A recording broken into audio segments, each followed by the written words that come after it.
Assalamualaikum warahmatullahi wabarakatuh. Saya perwakilan dari kelompok 1 yang beranggotakan saya sendiri, Amalia Soleha, ada Muhammad Azam, Nurfa, dan Rakel Okara. Akan menjelaskan tentang sistem dan dinamika demokrasi Pancasila.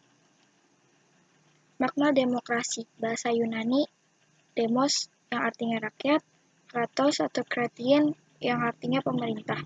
Dalam pandangan Abraham Lincoln, demokrasi adalah suatu sistem pemerintahan dari rakyat, oleh rakyat, dan untuk rakyat.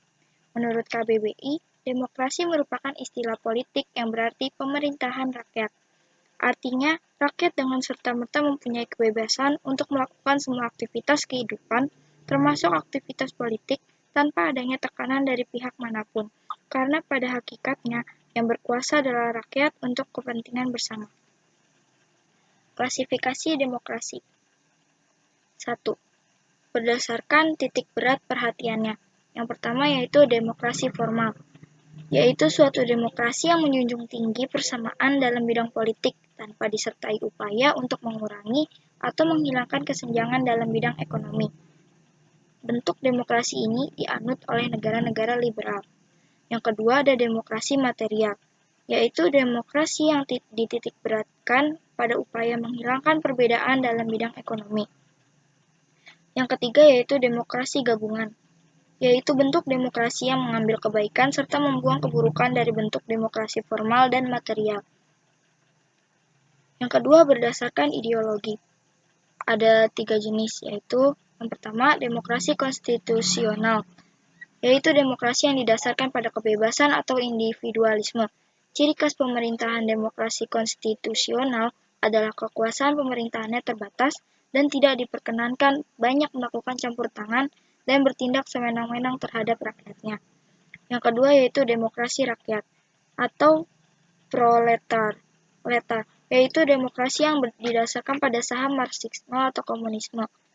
Demokrasi rakyat mencita-citakan kehidupan yang tidak mengenal kelas sosial. Manusia dibebaskan dari keterikatannya kepada pemilikan pribadi tanpa ada penindasan serta paksaan. Menurut Mr. Cronenberg, demokrasi rakyat lebih mendewakan pemimpin. Sementara pandangan Miriam Budiarjo, komunisme tidak hanya merupakan sistem politik, tetapi juga mencerminkan gaya hidup yang berdasarkan nilai-nilai tertentu. Selanjutnya ada berdasarkan proses penyaluran kehendak rakyat. Yang pertama itu ada demokrasi langsung, yaitu paham demokrasi yang mengikutsertakan setiap warga negaranya dalam permusyawaratan untuk menentukan kebijaksanaan umum negara atau undang-undang secara langsung. Yang kedua yaitu demokrasi tidak langsung. Demokrasi tidak langsung yaitu paham demokrasi yang dilaksanakan melalui sistem perwakilan. Penerapan demokrasi seperti ini berkaitan dengan kenyataan suatu negara yang jumlah penduduknya semakin banyak. Demokrasi tidak langsung atau demokrasi perwakilan biasanya dilaksanakan melalui pemilihan umum. Selanjutnya itu prinsip-prinsip demokrasi. Menurut Henry B. Mayo, sebagaimana dikutip oleh Miriam Budiarjo dalam bukunya yang berjudul Dasar-Dasar Ilmu Politik, mengungkapkan prinsip dari demokrasi yang akan mewujudkan suatu sistem politik yang demokratis. Adapun prinsip-prinsip tersebut sebagai berikut. Pertama, 1. Menyelesaikan perselisihan dengan damai dan secara melembaga. 2. Menjamin terselenggaranya perubahan secara damai dalam suatu masyarakat yang sedang berubah. 3. Menyelenggarakan pergantian pimpinan secara teratur. 4. Membatasi pemakaian kekerasan sampai minimum. 5. Mengakui serta menganggap wajar adanya keanekaragaman. Yang terakhir, menjamin tegaknya keadilan. Kemudian menurut Alamudi, sebagaimana dikutip oleh Sri Wuryan dan Saifullah dalam bukunya yang berjudul Ilmu Kewarganegaraan, suatu negara dapat disebut berbudaya demokrasi apabila memiliki soko guru demokrasi sebagai berikut. 1. Kedaulatan rakyat. 2. Pemerintahan berdasarkan persetujuan dari yang diperintah. 3. Kekuasaan mayoritas. 4. Hak-hak minoritas. 5. Jaminan hak-hak asasi manusia. 6. Pemilihan yang bebas dan jujur. 7. Persamaan di depan hukum. Ke-8.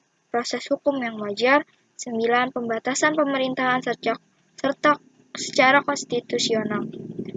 10. Pluralisme sosial, ekonomi, dan politik. Dan yang terakhir, nilai-nilai toleransi, pragmatisme, kerjasama, dan mufakat. Penerapan demokrasi Pancasila. A. Prinsip demokrasi di Indonesia. Apa sebenarnya demokrasi Pancasila itu? Diungkapkan oleh Nato Negoro yang menyatakan demokrasi Pancasila adalah kerakyatan yang dipimpin oleh hikmat kebijaksanaan dalam permusyawaratan atau perwakilan yang berketuhanan yang Maha Esa, yang berkeprimanusiaan, yang adil dan beradab, yang mempersatukan Indonesia, dan yang berkeadilan sosial bagi seluruh rakyat Indonesia. Ahmad Sanusi mengutarakan 10 pilar demokrasi konstitusional Indonesia menurut Pancasila dan Undang-Undang Dasar Negara Republik Indonesia tahun 1945. Sebagai berikut. Yang pertama, demokrasi yang berketuhanan yang Maha Esa. B. Demokrasi dengan kecerdasan. C. Demokrasi yang berkedaulatan rakyat. D. Demokrasi dengan rule of law. E. Demokrasi dengan pemisahan kekuasaan negara. F. Demokrasi dengan hak asasi manusia. G. Demokrasi dengan pengadilan yang merdeka. H. Demokrasi dengan otonomi daerah. I. Demokrasi dengan kemakmuran. D. Demokrasi yang berkeadilan sosial. Periodisasi perkembangan Pancasila. Pancasila adalah dasar negara sekaligus ideologi bangsa Indonesia. Pancasila sendiri berasal dari bahasa Sanskerta, yaitu panca yang berarti 5 dan sila yang berarti dasar. Pancasila sebagai dasar negara memiliki perkembangan dari tiap periode dengan pemimpin yang berbeda pula. Dalam perwujudannya, Pancasila selalu mengalami pasang surut.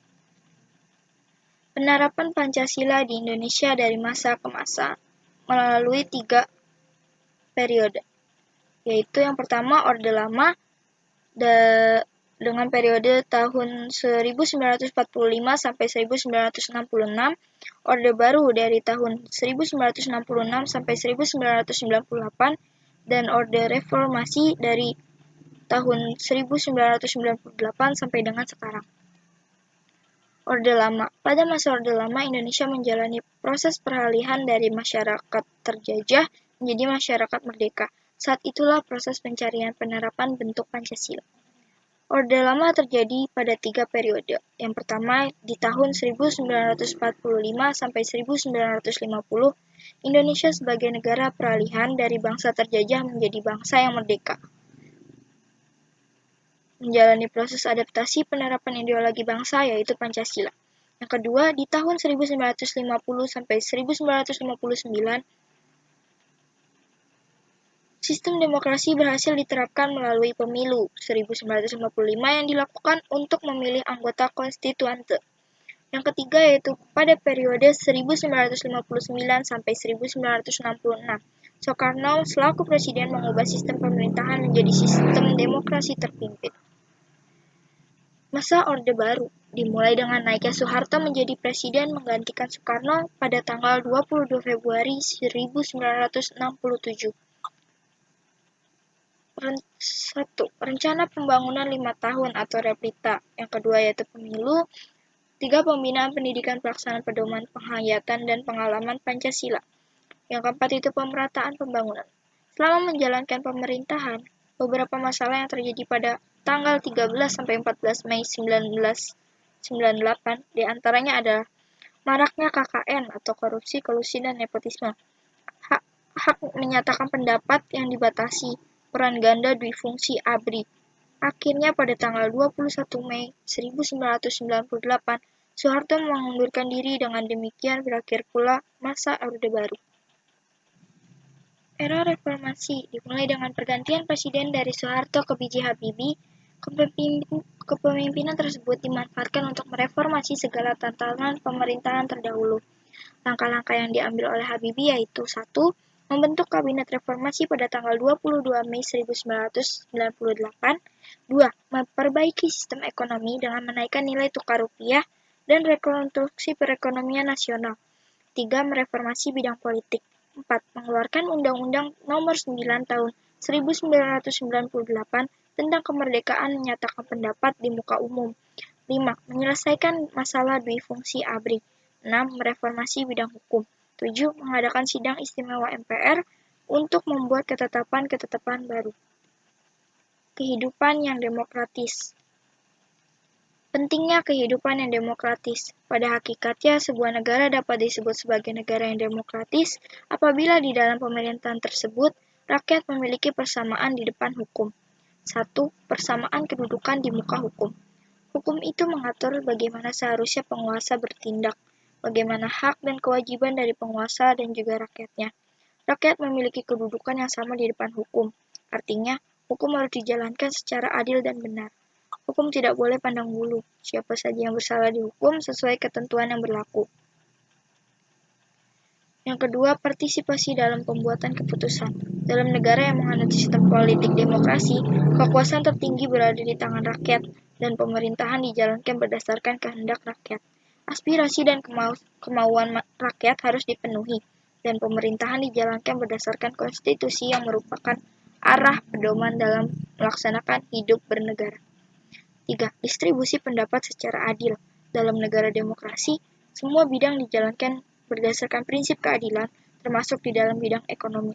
Semua warga negara berhak memperoleh pendapatan yang layak. Yang keempat yaitu kebebasan yang bertanggung jawab. Kebebasan dalam sebuah negara yang demokratis, terdapat 4 kebebasan yang sangat penting, yaitu kebebasan beragama, kebebasan pers, kebebasan mengeluarkan pendapat, dan kebebasan berkumpul. 4 kebebasan ini merupakan hak asasi manusia yang harus dijamin keberadaannya oleh negara. B. Perilaku mendukung tegaknya demokrasi. Demokrasi tidak mungkin terwujud jika tidak didukung oleh masyarakatnya. Pada dasarnya, tumbuhnya budaya demokrasi disebabkan karena rakyat tidak senang dengan tindakan yang sewenang-wenang, baik dari penguasa maupun dari rakyat sendiri. Untuk menjalankan kehidupan demokratis, kita bisa memulainya dengan cara menampilkan beberapa prinsip di bawah ini dalam kehidupan sehari-hari, yaitu 1.